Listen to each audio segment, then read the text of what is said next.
ఇప్పుడు పాడి పంటలు బాగుంటేనే గ్రామాలు బాగుంటాయి. అట్లానే మన రాష్ట్రం కూడా చాలా అభివృద్ధి చెందుతుంది. ఒకప్పుడు మహిళలు పాలు నెయ్యి అమ్ముకుని కుటుంబాన్ని గడిపేవారు. కానీ ఇప్పుడు మగవాళ్ళు బిజినెస్ చేయనే, లాభాలు రాపోనే.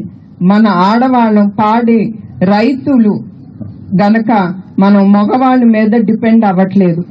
మనం దాంట్లో వచ్చిన డబ్బుతో మనం కుటుంబం ముందుకు తీసుకెళ్తున్నాము. అదే మా ఇంట్లో కూడా జరుగుతుంది. మేమిద్దరం, నేను నా కోడలు కూడా నాతో పాటు బిజినెస్ లో ఉంది. మేమిద్దరం దానికి ముందుకు తీసుకెళ్లి మేము మా ఇంట్లో మగవాళ్ళ మీద మేము డిపెండ్ అవ్వం.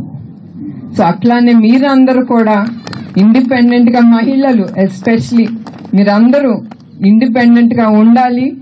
మీ స్వతహాగా మీరేదో ఒకటి సంపాదించుకుని మీ హస్బెండ్స్ మీద డిపెండ్ అవ్వకూడదనే నా కోరిక.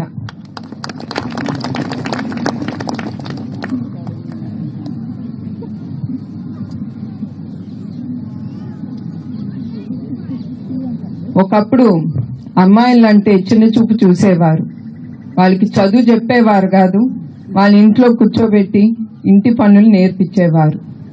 వాళ్ళకి మగపిల్లలకే ఆ ప్రాధాన్యత ఇచ్చేవారు.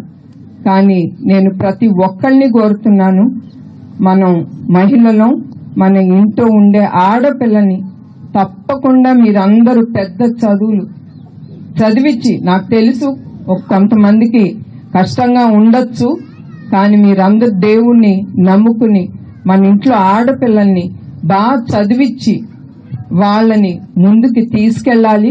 ఎందుకంటే నేను ఎప్పుడు మన శక్తి మీద నేను నమ్ముతాను, మహిళా శక్తి మీద.